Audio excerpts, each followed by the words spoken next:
하나님의 말씀은 디모데전서 1장 12절에서 19절 말씀입니다.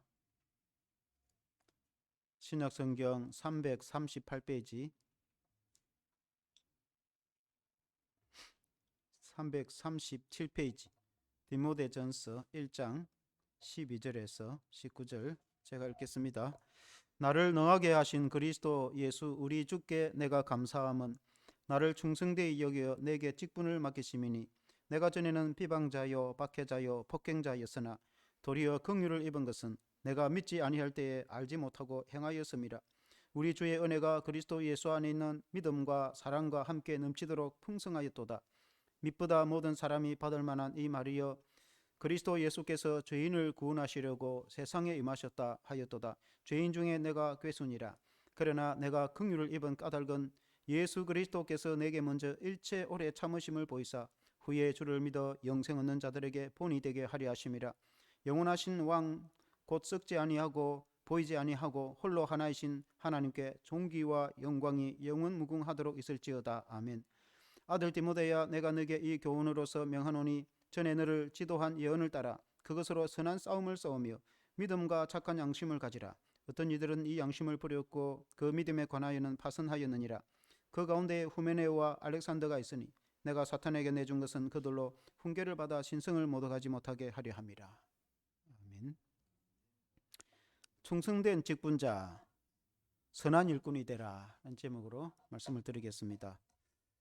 우리 이 교회에는 주님께서 귀한 일꾼을 세워서 사역을 하게 됩니다.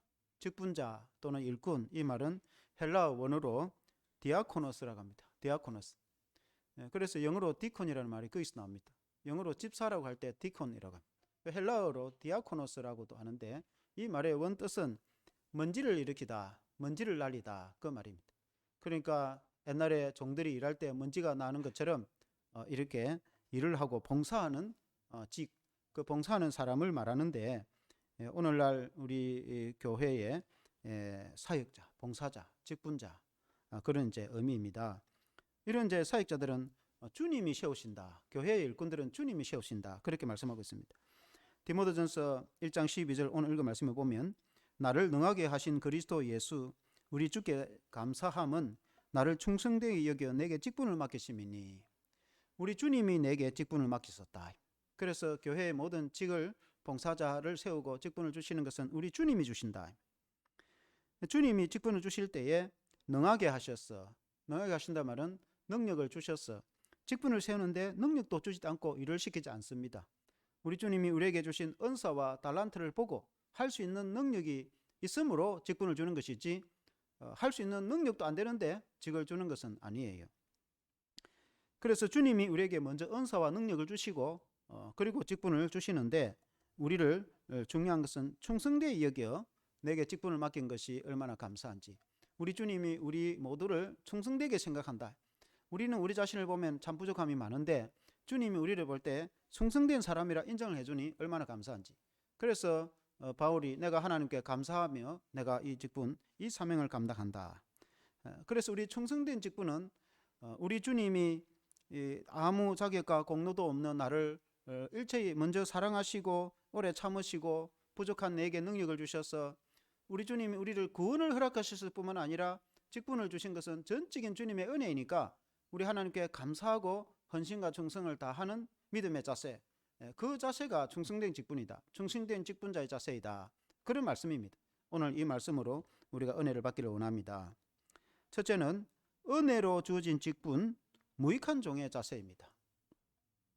은혜로 주어졌다는 것은 값없이, 카리스라 말이 은혜입니다.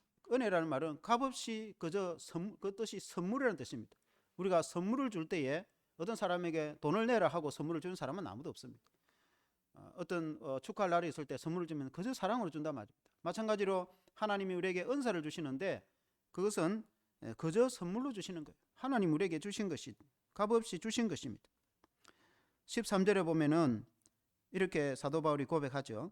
내가 전에는 비방자요 박해자요 폭행자였으나 도리어 긍휼을 입은 것은 내가 믿지 아니할 때에 알지 못하고 행하였습니다. 내가 전에는 비방자고 박해자고 폭행자였다. 주님의 교회에 대해서 우리가 알다시피 사도 바울은 그 고향이 터키, 오늘날 터키 남부의 다소 출신입니다. 그는 유대 혈통에 이어받은 이스라엘 민족인데 디아스포라였죠. 그리고 그것을 쓰나서 자라 예루살렘에 유학을 와서 가말리엘, 당대의 최고 훌륭한 학자, 유대 종교 또 율법 학자인 가말리엘의 문화생 제자가 되어서 그가 이제 당시 구약 성경과 율법을 배웠습니다. 그래서 그들은 바리새인입니다. 그래서 바리새인 중에 바리새인으로 사도 바울이 성장했습니다. 그 말은 구약의 율법에 얼마나 엄격하고 철저했는지 여러분 바리새인의 율법의 생활을 여러분은 잘 알 것입니다. 그때에 마침 예수 교회가 발흥을 하게 되었단 말입니다. 예수님이 오셔서 복음을 전하고 그리고 예수님 부활 승천하신 후에 제자들이 교회를 세우고 복음을 전할 그때에 사도 바울이 생각해 볼 때에 이들은 이단이다 이렇게 생각했습니다. 자신들은 유대 종교 전통을 따라서 신앙생활을 하는데 예수를 메시아로 믿고 그를 추종하는 세력들을 그들은 이단이다 이렇게 정죄를 했습니다. 그래서 가만두면 안 된다고 생각했습니다.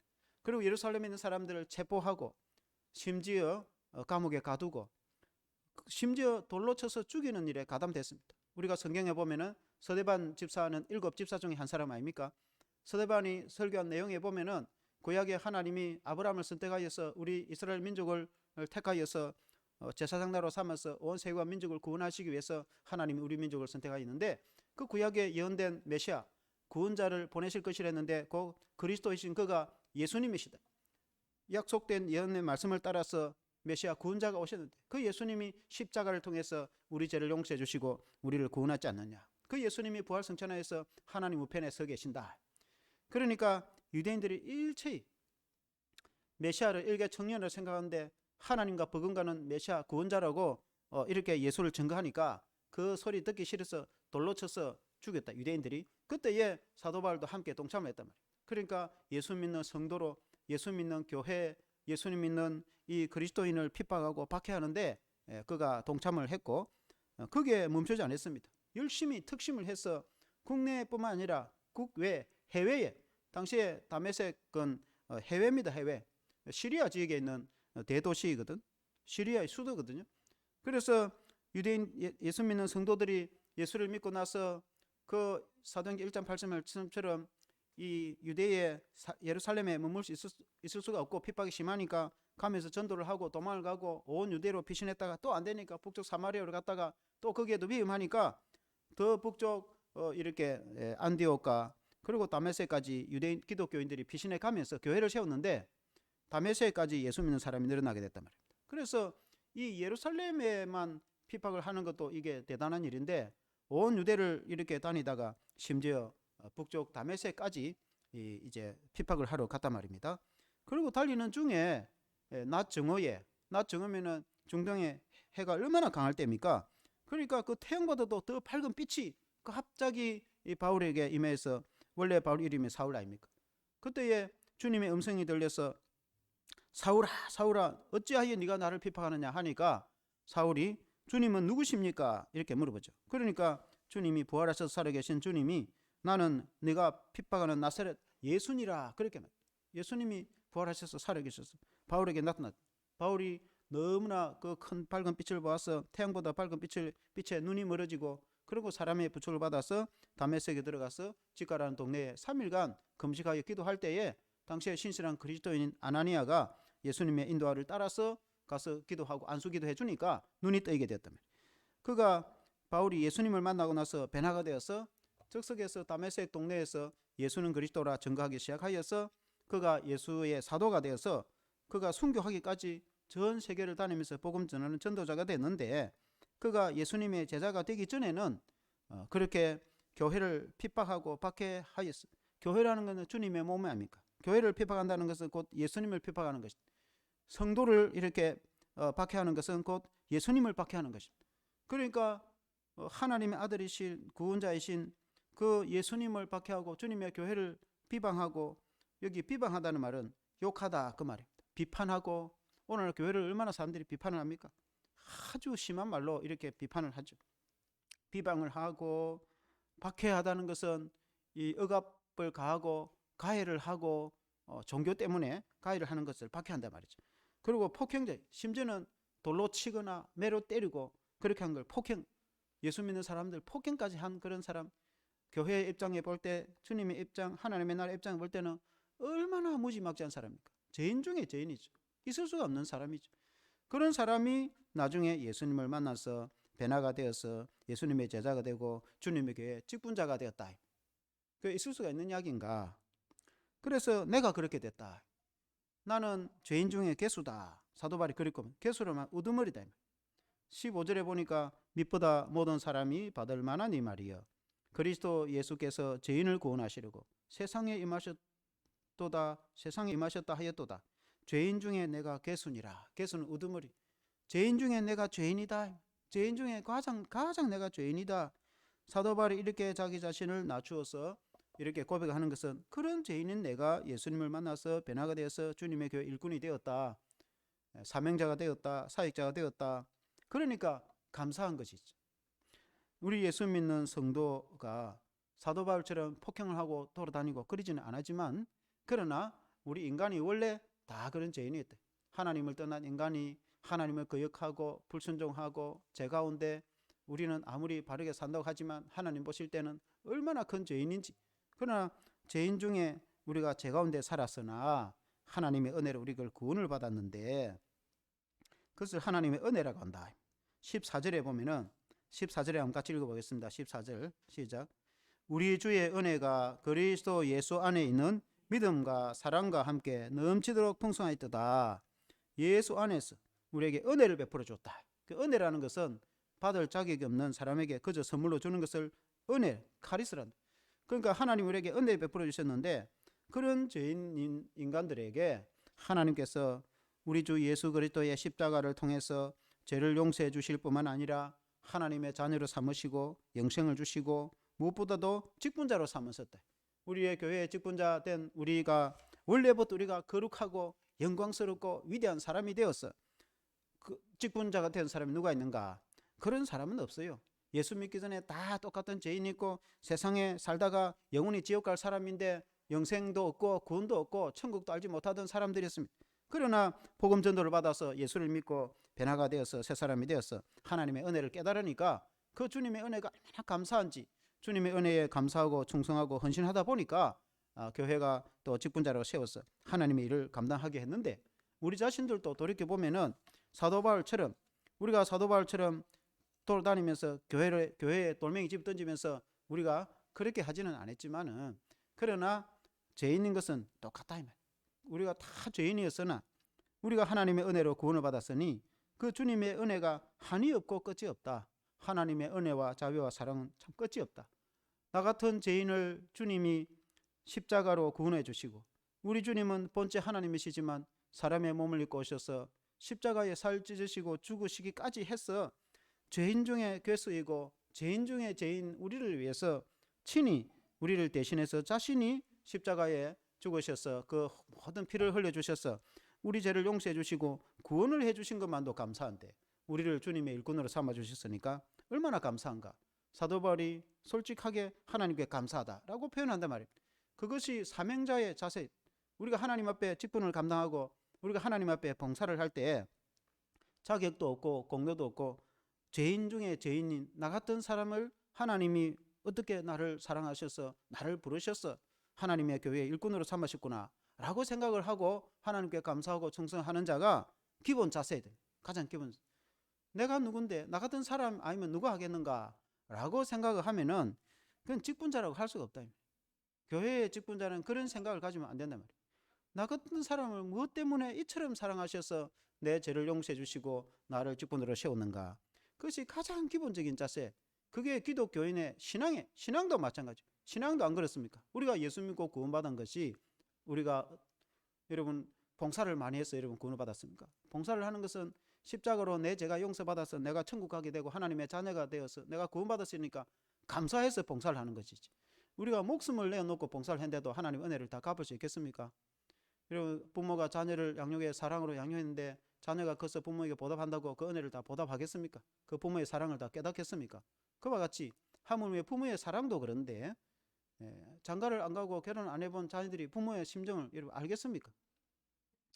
하나님의 사랑은 더 하겠죠. 하나님은 우리를 얼마나 사랑하셔서 그 무한하신 하나님의 사랑을 우리가 그 은혜를 다 갚을 수 있습니까? 여러분 헌금을 많이 하면 갚을 수 있겠습니까? 여러분의 전 재산을 갚는다 해도 하나님의 은혜를 갚을 수 있겠습니까? 그래서 그 하나님의 은혜를 다 갚을 수는 없어요. 그냥 감사하고 헌신하고 봉사할 뿐이지 그것이 성도의 신앙이요 직분자, 사명자가 가져야 될 마음인 줄로 믿습니다. 사도 바울이 그렇게 고백했다. 죄인 중에 개수, 나는 이 개수라면 우두머리다 말이죠. 죄인 중에 죄인이 그냥 평범하며 살면 될 텐데 그런 사람들도 죄인인데 찾아다니고 쫓아다니면서 예수님을 잡아가 예수 믿는 사람 잡아다 감옥에 가두고 심지어 때리고 폭행하고 순교하는데 돌을 집어 던지는 그런 정도의 포악을 행했으니까 주님의 교회에 대해서 포악을 행했으니까 바울 자신이 얼마나 나 같은 예수님을 몰랐을 때는 몰랐는데 자기는 잘한다고 그렇게 했는데 예수님을 알고 보니까 천하에 나 같은 죄인이 어디 있는가 어떻게 주님의 나라에 대해서 이렇게 할 수 있느냐라고 깨닫다 보니까 내가 정말 죄인의 개수구나 죄인 중에 우두머리구나. 그럼에도 불구하고 하나님이 내게 오래 참으셔서 내게 은혜를 베풀으셔서 하나님의 교회 직분을 주셨으니까 얼마나 감사한지. 그래서 목숨을 다해서 헌신과 충성을 다하는 모습을 보게 되는데 이렇게 고백을 합니다. 왜 주님이 나에게 이렇게 했을까? 16절에 보니까 16절에 한번 같이 읽어보겠습니다. 16절 시작. 그러나 내가 긍휼을 입은 까닭은 예수 그리스도께서 내게 먼저 일체 오래 참으심을 보이사 후에 주를 믿어 영생을 얻는 자들에게 본이 되게 하려 하심이라. 예수님이 내게 왜 이렇게 했을까? 나 같은 죄인을 이렇게 사랑하셔서 오래 참으시고 있다가 하나님의 은혜로 나를 구원하셔서 또 하나님의 교회 직분자로 나를 세운 것은 나뿐만 아니라 이외에 그 모든 사람들의 직분을 감당하는 사람들에게 우리 성도가 어떻게 구원의 은혜로 구원을 받았으며 교회 직분자가 어떻게 해서 사명을 받았는지 본을 보여주기 위한 것이다. 사도 바울 같이 우리도 역시 마찬가지다 말이죠. 죄인 중에 개수로 있다가 전적인 하나님의 은혜로 구원을 받았고 또 하나님의 전적인 은혜로 사명을 받았으니 우리는 하나님께 감사하며 무익한 종이구나. 무익한 종의 자세. 그 주님이 이 직분자, 주님의 종에 대해서 비유로 공생의 시절에 하신 말씀이 있습니다. 그 말씀이 뭐냐면 무익한 종의 자세를 가지라. 무익한 종이라는 말은 어떤 큰 집에 일꾼이 있단 말입니다. 종이 옛날에는 종이 하인이 있단 말입니다. 종이 밭에 나가서 하루 종일 땅 파고 일하고 흙먼지 투성이로 집으로 돌아온단 말입니다. 그 집으로 돌아오면 주인이 잘했다고 하면서 그래 좋은 의자에 편히 쉬고 있으라 내가 너를 위해서 밥을 해서 받들어 섬길게 라고 하는 주인은 천에 없어요. 조선시대에 그렇게 하는 사람 있습니까? 그렇게 하는 주인은 없어요. 로마 시대에 주인은 가만히 있습니다. 그러면 하인이 또 밥하고 반찬하고 다 차려갖고 주인에게 식탁에 다 대접을 합니다. 그럼 주인이 다 먹고 나서 그제야 자기 밥을 차려서 먹는다. 그럼 종이 당연히 그렇게 해야지. 종이 밭에 나가서 내 땀을 일하고 왔으니까 주인이 당신은 밥상 좀 차리라 라고 말하면 그 종이 쫓겨나는 거지. 그 종은 당시에 주인의 재물이고 주인의 소유이고 주인의 명에 따르는 거죠. 그걸 이제 우리가 하나님의 나라를 비한다면 우리 주인은 예수님인데 우리는 영원한 지옥 형벌을 면할 수 없는 천하의 죄인이었으나 우리 주님이 이 땅에 하나님의 아들이신 그분이 사람의 몸을 친히 입고 오셔서 살 찢으시고 피 흘려서서 우리 죄를 다 용서해 주시고 지옥 갈 우리를 천국 가게 해 주시고 우리를 영광스러운 하나님의 자녀로 삼아주셔서 왕같은 제사장으로 삼아주시고 우리에게 복을 주시되 한없는 은혜와 복을 주시고 하나님의 나라에 우리에게 은혜와 건세를 허락해 주셨어. 그 주님의 은혜가 얼마나 감사한지. 그래서 우리가 주님을 섬길 때는 그 한없는 은혜에 감사했어. 나는 아무 자격도 없고 아무 공로도 없는데 왜 나를 이렇게 사랑하셔서 나를 부르셨을까? 나는 무익한 종인데 그러나 내가 나를 사랑하셔서 나를 구원하셨으니 우리가 땀 흘려 일하고 또 피곤할 때도 기도하고 더 평생에 살아있을 때 주님을 기쁘시게 하다가 주님이 언제든지 나를 부르시면은 내가 천국 가서 주님이 나를 부르셨습니까? 그리고 주님이 그때 천국에서 5달란트 2달란트 받은 종과 같이 착하고 충성된 종아 네가 적은 일에 충성했으니 나의 즐거운 잔치에 참여할지어다 라고 복을 주실 때 우리가 복을 받는 그런 성도의 직분자이며 교회의 성도이죠. 내가 하나님의 교회에 이만한 능력도 되고 또 이만한 헌신도 하고 이만한 정도 되니까 내가 아니면 우리 교회 되겠나? 라고 이렇게 생각하면은, 그렇게 자기 있어서 주님이 우리를 구원했습니까? 그럴 것 같으면은 우리가 헌신을 많이 하거나 봉사를 많이 하거나 헌금을 많이 해서 주님이 십자가에 안 죽으셔도 되죠. 주님이 이 땅에 오시고 십자가에 죽지 않아도 우리가 구원받고 천국 갈 만하면은 우리는 그냥 자기의 의로운 공의로 천국 가죠. 그럴 것 같으면은 타 종교와 다를 게 없겠죠. 그러나 하나님의 나라의 성경과 진리는 그렇지 않습니다. 그렇게 해서 구원받고 천국 갈 사람 아무도 없습니다. 그렇게 열심히 헌신하고 봉사 많이 해가지고 천국 가거나 구원받을 수 있는 사람은 아무도 없습니다. 오직 예수님의 십자가의 은혜로 구원을 받을 수 있는 것이죠. 그래서 우리가 전적인 하나님의 은혜로 구원을 받았으니까 하나님께 감사하다. 그래서 하나님의 뜻은 오묘합니다. 하나님의 진리는 우리 생각보다 훨씬 깊고 하나님의 계획과 생각은 우리보다 훨씬 높습니다. 우리가 따라갈 수가 없어요. 17절 말씀해 보면은 영원하신 왕 곧 썩지 아니하고 보이지 아니하시고 홀로 하나이신 하나님께 존귀와 영광이 영원무궁하도록 있을지어다. 하나님만이 높임을 받으실 만한 분이시다. 하나님만이 존경과 영광과 경배를 받으실 분. 사람이 존경받고 영광받을 사람은 없어요. 우리는 다 하나님의 종이고 하나님께 구원받은 은혜로 감사할 사람들이고 우리가 하나님께 헌신과 충성을 할 뿐이지, 사람이 높임을 받고 존경받는 사람은 그리 많지 않습니다. 물론 인간이 인간을 봤을 때 좀 훌륭하고 존경할 정도지, 하나님 앞에서 하나님의 영광과 우리의 명예가 비교가 되겠습니까? 죄인 중에 죄인이며 천하의 죄 가운데서 우리가 구원을 받아서 죄인의 궤소에 있던 우리가 구원을 받았는데, 그 영원하시며 무궁하시며 영원히 변해하지 아니하시며 전능하신 창조주 하나님 앞에서, 하나님의 그 영광 앞에서 우리는 무익한 종이다. 우리가 구원받은 것만도 감사하다. 구원받은 것도 감사한데 하나님이 내게 봉사하다라고 직을 주신 얼마나 감사한지. 그래서 그 하나님께 감사하는 그것이 우리의 신앙인 줄로 믿습니다. 그러므로 하나님이 왜 우리를 죄 가운데 주었는가 다 알면서 하나님이 왜 죄 가운데 두었는가, 그래서 은혜로 우리를 구원하시는 거예요. 그래서 은혜가 있는 거예요. 나는 죄도 한 것도 없고 용서받을 것도 없고 하나님의 은혜 받은 것도 없으면 뭐 때문에 하나님께 감사하고 찬양하고 경배하고 헌신하고 봉사하겠습니까? 우리가 죄 가운데 은혜를 받았고 제사함 받았고 구원 받았고 전적인 하나님의 은혜를 받았으니까 감사할 뿐이죠. 그래서 하나님의 지혜와 하나님의 그 오묘한 섭리는 이해할 수가 없어요. 우리가 다 알 수 없다면. 그래서 우리는 오직 하나님께 감사하고 하나님께 찬양과 영광과 경배를 드리는 것이 우리의 신앙인 줄로 믿습니다. 그리고 두 번째는 믿음에 착한 양심을 가지라. 직분자는 믿음과 착한 양심을 가져야 된다. 사도 바울이 그렇게 디모데에게 강조를 합니다. 16절 말씀해 보면은 아들 디모데야, 내가 너에게 이 교훈으로서 명하노니 전에 너를 지도한 예언을 따라 그것으로 선한 싸움을 싸우며. 아들 디모데라고 표현합니다. 사도 바울은 결혼을 안 했습니다. 그래서 아들이 있을 수가 없어요. 그 영적인 아들이죠. 디모데는 어머니가 유니게 외할머니가 로이스 유대인입니다. 아버지는 헬라인입니다. 호넬이죠. 유대인 혈통도 일부 있습니다. 그 당시에 그건 디아스포라서 터키 루스드라라는 시에 살았습니다. 루스드에 바나바 바울이 1차 선교 여행 갔을 때 죽은 안전뱅이를 나자마자 안전뱅이 된 사람을 예수님 이름으로 일으키고 또 핍박을 받아서 돌에 맞아서 죽을 뻔했던 그곳이 루스드라인데, 그 복음 전도자의 사역과 활동을 보고 이 아마 디모데의 어머니 부모님들이 예수를 믿은 것 같습니다. 어릴 때부터 구약 성경을 배우고 자랐지만은 예수님에 대해서 몰랐는데 바울의 전도를 통해서 예수를 믿고 오다에서 보니까 얼마나 감사한지 그 바울 일행이 보고 싶었는데 2차 선교 여행 때 마침 다시 간 거예요.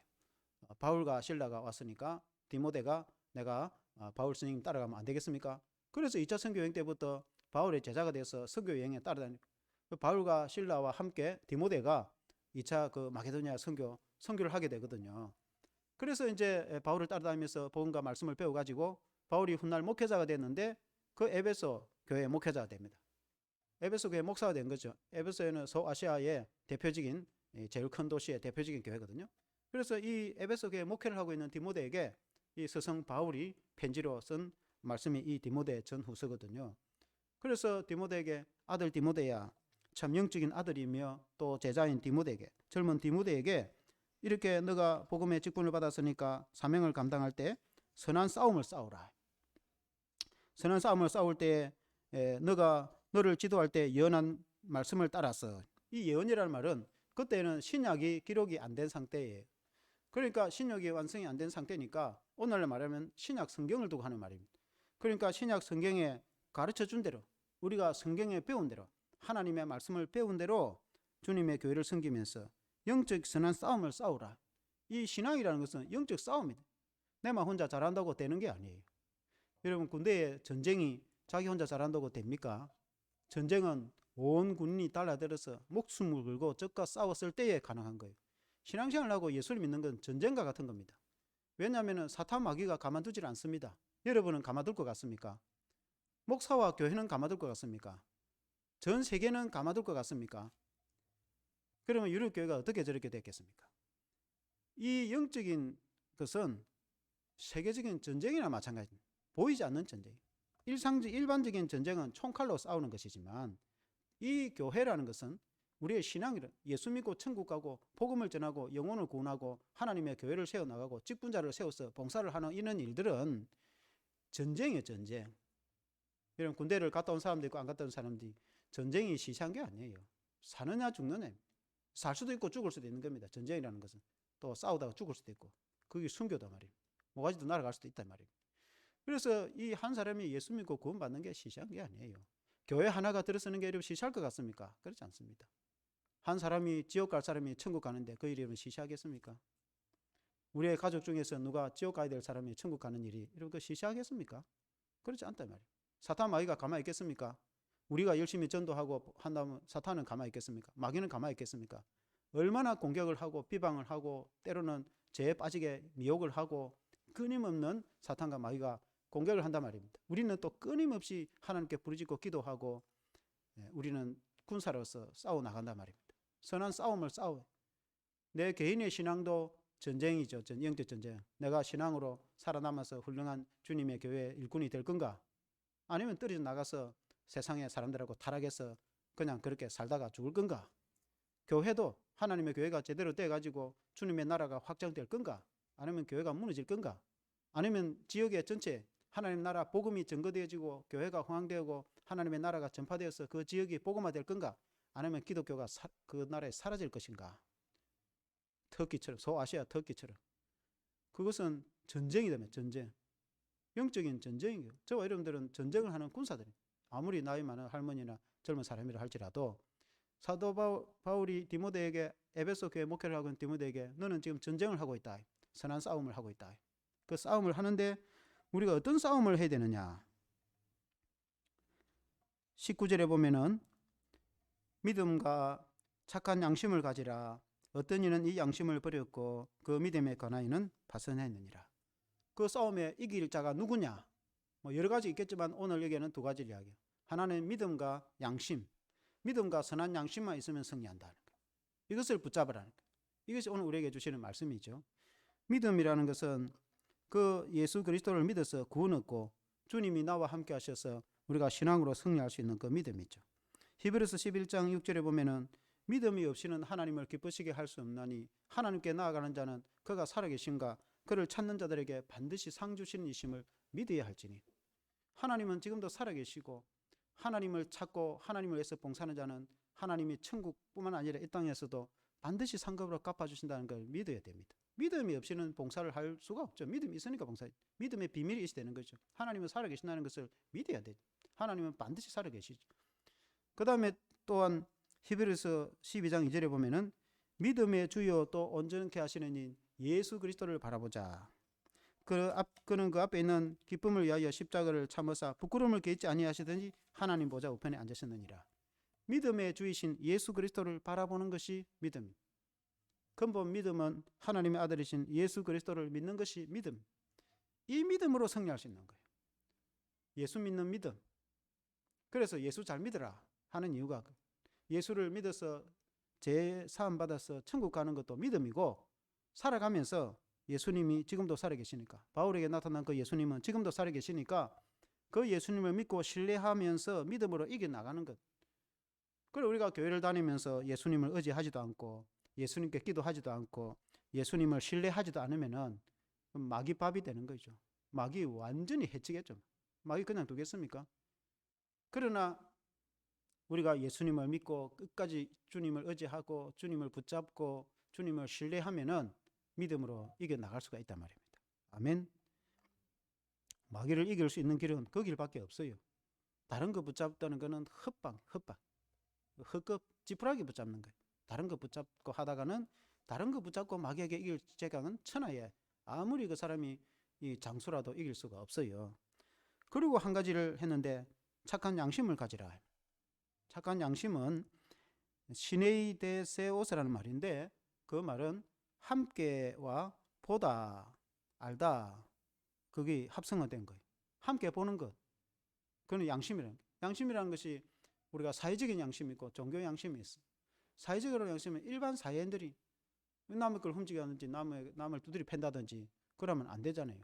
그건 양심에 찔린단 말입니다. 뭐 법도 법이지만은 그 일반 사회적인 양심, 그런 양심이 있듯이 우리는 종교 양심이 있어. 신앙 양심이, 기독교인으로서 신앙, 하나님 앞에서 우리가 하나님 앞에 신앙 양심, 우리가 하나님 앞에서 완전한 사람은 없어요. 다 그래도 허물이 많고 부족하고 실수하고 그래요. 그러나 가장 중요한 것은 하나님 앞에서 정직해야 됩니다. 우리가 죄가 있으면 하나님 앞에 회개하고 하나님 죄송하다고 뉘우치고 또 하나님 말씀과 신앙을 살아가도록 최선을 다하고 살아가다 보면 또 실수하고 범죄하면 하나님 앞에 회개하고 사람 앞에 다 고백할 필요는 없지만은 적어도 하나님 앞에 하나님은 다 알고 계신단 말이에요. 주님은 인생이 아니시다. 주님은 회전하는 그림자도 없어요. 우리 하나님은 우리의 마음속까지도 다 알고 계시는 분이시대. 우리의 머리끝부터 발끝까지 다 알고 계신 분. 우리가 얼마나 약한지도 알고 우리가 실수가 얼마나 많은지도 알고 우리의 장점이 뭔지도 알고 우리의 앞날이 어떻게 되어갈지도 하나님은 다 알고 계신다. 그래서 우리가 하나님 앞에 가장 최고의 무기가 되는 것은 정직한 거예요. 기독교 신앙인은 정직하면 성약이 되는 거예요. 기독교 신앙인. 기독교 직분자가 가장 가져야 될 덕목은 정직이에요. 정직하지 않으면 일꾼이 되죠. 세상 사람들도 물론 정직하는 것도 필요합니다. 그러나 세상 사람들은 대한민국 법만 지키면 됩니다. 대한민국 법을 지키고 그 안에서 뭐 자기들 뭐 한다고 누가 잡아갑니까? 그러나 우리는 하나님 앞에서 직분자, 봉사자, 하나님의 교회를 섬기는 신실한 사람은 뭐 그렇다고 완전한 건 아니겠지만 그래도 기본적으로 하나님 앞에 정직, 그 신앙 양심이다. 신앙 양심, 우리는 신앙의 자유가 있고 신앙 양심, 그 신앙 양심을 따라서 봉사를 한단 말이에요. 그 신앙 양심을 따라서 하지 않고 자기 마음대로 해버리면 문제가 생긴단 말이에요. 그러나 만일에 아까 말한 대로 내가 예수님을 잘 믿고 그 다음에 내가 신앙 양심을 따라서 할 수 있는 만큼 내가 헌신과 충성을 다하면은 그 사람은 반드시 승리하는 거예요. 주님이 붙잡아 줍니다.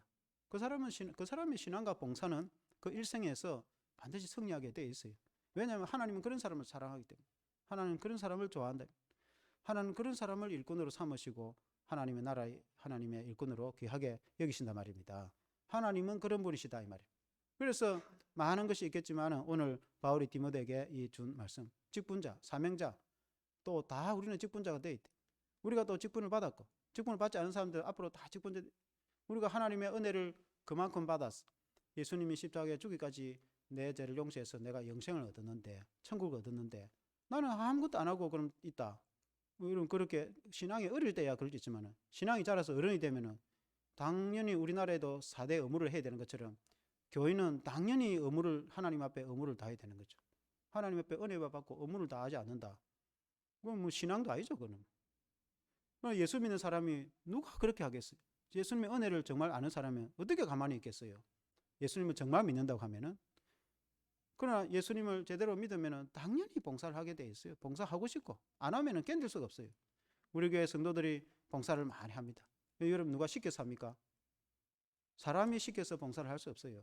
그러나 우리가 예수를 제대로 믿으면은 봉사를 하고 싶은 마음은 자연적으로 생깁니다. 사회에 나가서도 가난한 이웃을 돕거나 사회단체에 봉사를 하면은 엔돌핀이 생겨서 얼마나 즐거운지 몰라요. 우리 인간이라는 게 사람이 그렇게 만들어져 있어요. 사회에 나가서 이 고아원에 가서 봉사를 하거나 좋은 일을 하면은 얼마나 즐거움을 생기는지 마약보다도 더 기쁨이 생깁니다. 그러나 신앙적으로 우리가 하나님을 위해서 하나님의 나라와 교회와 이웃을 위해서 봉사를 하면은 그것과는 또 비교할 수 없는 그런 은혜가 임하는데, 그건 설명할 수가 없어요. 기쁨과 즐거움이 생기거든요. 봉사를 하는 것만큼 즐거움이 있는 건 없어요. 교회에 봉사하는 사람이 봉사하지 마라 하면 화가 나지, 봉사하라는데 화내는 사람은 또 아무도 없어요. 제가 교회를 섬기면서 평생을 지내와 봤지만 교회 봉사하는 직분자들 보고 이렇게 더 하라 하면 더 감사하지, 내 보고 왜 이런 거 시켰냐고 그렇게 하는 사람은 난 거의 못 봤어요. 안 시키면 노래하는 냅니다. 그러니까 우리도 마찬가지죠. 우리도 시켜주면 뭐 감사하죠. 이것도 하라 하면 감사하고 저것도 하라 하면 시켜주면 더 감사하지, 안 시켜주면 서운해요. 그러니까 우리가 하나님 나라에 와서 은혜를 받은 사람이 믿음이 있고 깨달아지면 당연히 봉사를 하고, 봉사를 하면 직분을 받고 사명을 감당을 한단 말입니다. 그렇게 사명을 감당할 때에 그런 믿음의 자세를 가지고 해야 된다. 이 믿음의 자세라는 것은 오늘 말씀드린 이 신앙이죠. 주님이 우리에게 이렇게 무장하도록 해주셨단 말입니다. 주님이 우리에게 이제 무기를 주셨는데, 이 사도 바울이 오늘 이 20절에 보면은 후메네오와 알렉산드라는 사람을 이제 언급을 합니다. 이 후메네오와 알렉산드 같은 사람이 있어가지고 이 사도 바울이 그들이 이 믿음에 관하여서 버렸다, 이렇게 이제 말을 하거든요.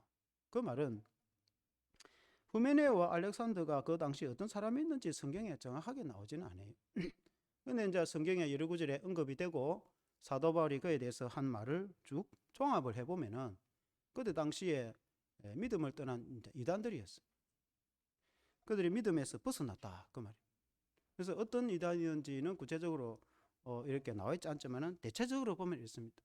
사도 바울이 소아시아와 마게도냐와 여러 지역에 복음을 전할 때에 제일 먼저 회당에 가서 복음을 전했죠. 복음을 딱 전하면 회당에는 대체적으로 유대인들이 모입니다. 물론 이제 헬라인들이 결혼도 하고 하다 보니까 섞여 온 사람도 있었지만, 많은 경우에 이제 일부 헬라인도 있었지만 유대인들이 많았어요. 유대인에게 복음을 전해서 우리가 조상 때부터 그토록 기다리던 메시아 구원자 예수님이 오셨다. 우리 예수님 오셔서 십자가에 죽으시고 우리를 위해서 구원하셨으니 그분이 부활 승천하셔서 하나님 우편에 앉아 계시는데 누구든지 예수 믿으면 구원 얻습니다 라고 사도 바울이 선포를 했단 말이에요. 그러니까 대체적으로 아시아도 그렇고 마게도냐 그렇고 막 어디 가서든지 바울이 그렇게 외치니까 대체적인 반응이 두 반응이 나오는 거예요. 한 반응은 그렇구나, 우리 조상 때부터 수천 년 동안 그렇게 기다리던 메시아 구원자가 드디어 오셨구나. 우리는 예루살렘에 살지 못해가지고 유대 또 갈릴리에 살지 못해가 우리가 직접 예수님을 보지는 못했지만은, 안타깝지만은 사도들이 전해주는 복음을 듣고 나가 예수님 믿을래 해가지고 예수님 영접하여 믿는 사람이 있다. 그래 예수 믿으니까 믿고 보니까 얼마나 감사해. 이게 하나님의 뜻이, 하나님의 아들 예수 그리스도를 믿어서 구원 얻는 것이 하나님의 뜻인데 예수를 믿어서 구원 얻어서 감사한지 목숨을 걸고 봉사를 하는 사람이 있어요. 그러나 또 반대로 바울이 또 전도자 이력에 가서 복음을 전하니까, 예수를 전하니까 예수는 무슨 예수? 우리가 조상 때부터 믿던 아브라함의 하나님을 우리가 믿고 있는데, 여호와 하나님을 우리가 믿고 있는데 무슨 예수를 또 믿으라는 거야. 그러다가 예수님이 하나님이다 하니까 하나님이 뭐 두 분이가 세 분이가 그 삼일째 하는 그 설명이 이해가 안 되는 거예요. 그러니까 이거 뭐 이단이다, 이거 때려치게 된다. 그래가지고 돌로 쳐서 쫓아내거나 유대인들이 동원을 하고 뭐 데살로니가 전도할 때 보면 뭐 데살로니 그시 아니 그 인근의 베레아까지 그래 하는, 아시아가 루스드라 전도하고 있으면은 이고니온에서 베레아까지 달려와갖고 돌로 치고 안 합니까? 그러니까 막 화가 분노가 머리 끝까지 와가지고 예수는 무슨 예수, 듣기 싫다는 거예요. 스데반이 예수가 구원자다, 하나님 우편에 예수께서 서 계시다 이렇게 확 들고 나 듣기 싫어가 유대인들 돌로 쳐서 스데반을 쳐 죽여. 예수 믿기 싫다는 거예요. 우리 하나님 믿고 있는데 무슨 예수냐 그 말이에요. 그래서 사도 바울이 예수님을 믿어서 구원 얻는 것이 하나님의 뜻이다. 이 후메네오와 이런 사람들이 그냥 가만히 있으면 될 건데 교회마다 다니면서 예수 믿는 걸로 꼭 구원받는 건 아니다 이렇게 말을 했단 말이에요. 우리가 구약 전통 뭐 예수 믿으라 하면 꼭 믿으라, 그럼 안 믿지 말라는 뜻은 아니다. 그러나 우리가 옛날부터 조상 때부터 전통적으로 물려받은 우리 이스라엘의 전통이 있지 않냐, 모세가 우리에게 전해준 하나님의 말씀, 우리가 이 말씀을 듣고 우리가 하나님을 섬기며 율법을 철저히 지켜서 우리가 구원을 얻는 것이지, 또 이스라엘 자손이 되어야 구원을 얻는 것이지, 예수 믿는다고 다 구원 얻는가? 믿으려면 믿으라, 안 믿으라고 하는 게 아니지만, 더군다나 예수님을 하나님이라고 하면 좀 곤란하다. 세상에 모세가 들으면 섭섭하겠다. 그래가지고 미워하고 난리가 돼. 싸움이다. 교회 안에서. 이 사람은 일떡하고 바울이 와서 예수 믿으면 구원받고 재용서 받고 천국 갑니다. 그 길 외에는 구원의 길이 없습니다. 천하의 죄인된 인간이 우리가 구원받을 수 있는 길은 하나님의 아들이신 예수 그리스도를 믿어서 제사 받아서 구원받는데, 이것은 유대인뿐만 아니라 온 이방인도 누구든지 예수 믿으면 하나님의 자녀가 되고 천국 가고 영생을 얻습니다 라고 말하니까, 이 말을 듣는 이방인들도 좋다고 박수를 치고 우리도 예수 믿으면 같이 이스라엘처럼 구원을 받겠구나 환영을 하고 가는 데마다 교회가 생기는데, 그래 믿는 사람은 있으면 다행인데 어중간하 이 안 믿어가지고 예수 믿는 걸 싫어하거나, 아니면은 뭐 예수를 믿는 건 좋은데 예수님을 하나님이라 하면 좀 곤란하다. 그래가지고 이제 대판 싸움이 났는데 분쟁이 일어났단 말이에요. 후메네오와 알렉산더 한 사람이 그렇게 했다 이 말입니다. 그래서 결국은 나중에 바울이 그들을 이단으로 이렇게 척결을 했다. 오늘 말하면 공회를 열어서 이단으로 출교를 했다 이 말이에요. 그러면 디모데에게 바울이 하는 말은, 믿음의 견고한 터에 흔들리지 마라. 그 믿음의 견고한 터는 예수 그리스도를 믿는 믿음. 우리가 이 성전을 짓거나 건축을 하면은 기초를 튼튼하게 지고 아파트를 올린다.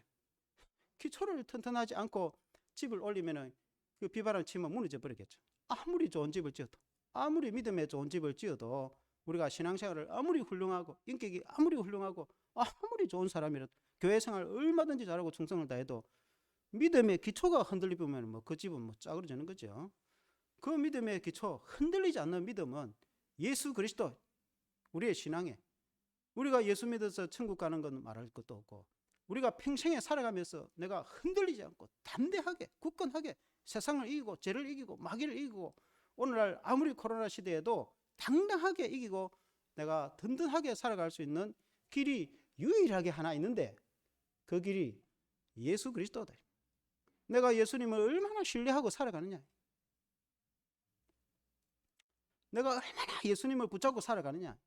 예수님을 믿고 살아가면은 막 코로나가 아니라 뭐 코로나도 당당하게 이기며 살아나갈 수가 있는 거죠. 그러나 예수님을 붙잡지 않고 뭘 다른 걸 막 하다 보면 봉사도 많이 하고 헌금도 많이 하고 막 선교도 많이 하고 막 아주 대단하게 막 인품도 훌륭하고 막 대단하게 했는데, 나중에 그 집은 확 무너져 버린다. 그 예수님을 붙잡지 않으면 그렇게 된다. 사도 바울이 오늘 그걸 디모데에게 알려준다. 그리고는 사도 바울이 오늘 조금 전에 좀 반복된 이야기지만, 사도 바울이 한 가지 덧붙인 게 있다. 정직, 신앙의 양심을 가지라. 예수님을 붙잡느냐, 예수님을 믿느냐. 만일에 너가 정직하지 않으면은 예수님도 너 안 도와줄 거다. 물론 인간이 부족하고 하다 보면 실수도 할 수 있고, 우리 인간이 또 이렇게 우여곡절도 있을 수 있어요. 그러나 적어도 우리가 예수님 앞에서 나 같은 죄인을 용서해주고 구원해 주시니 감사하고, 사도 바울 고백처럼 나 같은 죄인 중에 개수를 구원하여 하나님의 교회 직분자로 세워주시니까 감사하고, 모든 것이 하나님의 은혜고, 그래서 주님이 나를 부르셨으니 주님께 헌신하고 충성하고 봉사하다가, 때로는 실수하고 넘어지도, 살다 보면 또 실수도 하고 뭐 또 그렇게 할 수도 있죠. 그러면 주님 앞에 회개할 거 있으면 또 회개하고, 그러면 주님이 보혈로 깨끗하게 해주시고 성령으로 새롭게 해주시고 우리를 하나님의 자녀로 우리를 버리시겠습니까? 어느 부모가 자녀를 이러면 좀 실수해도 버리겠어요? 그러니까 때로는 채찍을 하고, 그러면 새 사람이 되어서 또 쉼을 가지고 살아가지 않습니까? 그 부모의 사랑이, 자녀에 대한 사랑이 공부 좀 잘한다고 이렇게 사랑하고 공부 좀 못한다고 미워하겠습니까? 하물며 인생의 부모도 그러는데, 하나님이 우리 보고 훌륭한 사람이라고 해서 좋은 대학 가고 좋은 데 취직해서 산다고 해서 사랑하고, 좀 뭐 공부도 잘 못한다고 그렇게 해서 우리를 사랑하지 않겠습니까? 하나님의 사랑은 그렇지 않죠. 끝없이 우리를 사랑하시고, 비록 죄 가운데 있을지라도 우리를 사랑하시고, 그 사랑은 변함이 없는데, 그 하나님 앞에서 정직하게 하나님 감사할 것은 감사하고 회개할 것은 회개하고, 적어도 사회 사람들이 이렇게 정직과 양심이 있는 것처럼 세상 사람들도 정직과 양심이 있는 것처럼 우리는 신앙 양심, 하나님 앞에서의 종교적인 신앙 양심, 그것이 있어야 된다라고 이제 사도 바울이 디모데에게 알려줘요. 그래서 결론은 특히 교회의 성도가 다 그렇지만은 직분자, 봉사하는 직분자가 더 그렇다면 예수님을 끝까지 붙잡는 믿음, 흔들리지 않는 믿음, 반석 같은 믿음, 기초가 될 믿음, 이것이 있으면은 반드시 성령, 마귀도 물리치고 죄도 물리치고 세상도 이기고 어떤 상황 가운데도 이겨낼 것이다. 그 다음에 그 주님을 따라서 정직하라. 맞으면은 신앙의 양심을 가지라. 양심을 버리라. 이 후메네오 같은 양심을 버릴 뻔 거예요. 자기 마음대로 해보니까 그러면은 안 된다 이 말이에요. 그래서 적어도 교회 성도 또 혹은 직분자는 주님 앞에 선한 착한 양심, 우리에게 주신 성령을 통해서 주신 착한 양심, 그것만 있으면은 반드시 승리한다. 선한 양심이 있는 사람은 주님은 결코 버리지 않는다. 우리 주님은 반드시 그를 들어 사용하시고 영광 가운데 쓰셨어. 그의 인생이 끝났을 때, 주님 앞에 섰을 때 반드시 하나님이 상을 주실 것이고 하늘의 상급으로 갚아주실 것이고 이 땅에서 우리의 자녀와 자손들에게도 우리 하나님의 복을 주실 것입니다. 그 믿음이 있어야 된다. 바울이 오늘 우리에게 주시는, 바울이 디모데에게 주시고 하나님께서 우리에게 주시는 말씀인 줄로 믿습니다. 한번 기도하겠습니다. 하나님 아버지 감사합니다. 사도 바울이 하나님의 종으로 부름을 받을 때 나는 죄인의 개수였다, 그렇게 고백합니다. 다른 동료들보다 더 특별하게 교회를 핍박하고 박해하여서 심지어 국내를 거쳐서 국외에 다메섹에 이르기까지 주님의 교회 성도와 교회를 박해하다가 다메섹에서 부활하신 예수님을 만났습니다. 그리고 은혜를 받아서 구원을 받았을 뿐만 아니라 하나님의 교회 일꾼으로 부름을 받아서 생각해보니 모든 것이 하나님의 전적인 은혜임을 고백합니다. 우리가 제사받아서 구원받는 것도 전적인 하나님의 은혜이요, 우리가 하나님의 교회의 일꾼이 되는 것도 전적인 하나님의 은혜입니다. 우리의 힘으로 우리가 어떻게 할 수 있겠습니까? 하나님이 우리를 부르셨어. 주님이 일찍이 우리를 더 사랑하셨어. 우리를 선택하였어. 우리에게 능력을 주셨어. 주님의 교회 일꾼으로 삼으셨어. 우리 자신을 또 돌이켜보니 우리가 죄인 중에서 세상의 죄인이었으나 복음을 통해서 예수님을 만나서 알게 되어지고 예수님을 믿으니 그 하나님의 무한하신 은혜와 사랑이 크고 놀라워 우리가 어찌하면 하나님께 봉사하고 헌신할까 또 다짐하고 또 애를 쓰고 노력하다 보니 주님의 교회 일꾼이 된 것이, 그건 전적인 하나님의 은혜입니다. 죄인 중에 개수했던 바울이 선교사가 된 것처럼 세상에서 죄인된 우리를 구원하여서 하나님의 자녀로 삼으시고 주님의 교회 일꾼으로 삼으셨으니 하나님의 은혜가 아니면 설명이 될 수가 없는 것입니다. 이제 우리가 하나님의 교회 성도가 되고 하나님의 교회 일꾼이 되었으니 우리가 남은 인생의 충성과 헌신을 다할 때에 우리 사도 바울이 디모데에게 이렇게 당부를 한 것처럼 예수님을 꼭 붙잡고 믿음을 지키며 또한 선한 양심을 가지라고 가르쳐 주셨습니다. 그러므로 오늘 이 그 영적인 사랑하는 아들 디모데에게 준 것처럼 오늘 우리들에게 주님이 주시는 말씀은 예수님 한 분, 살아도 주를 위해, 죽어도 주를 위해서 우리 마음속에 예수님 한 분 붙잡는 것이 승리의 길인 줄로 믿습니다. 또한 우리가 주님 앞에서 선한 양심을 가지고 비록 우리가 죄 가운데 있을지라도 회개하면 주님이 우리를 구원해 주시는데 우리가 주님 앞에 양심과 정직을 가지고 성실과 최선을 다해서 헌신을 다할 때 어떻게 주님이 우리를 버리십니까? 어떻게 주님이 우리를 사용하지 않겠습니까? 그러므로 우리가 하나님 이 신앙으로 승리하는 성도의 신앙이 다 되게 하여 주시옵소서. 예수님 이름으로 기도합니다. 아멘.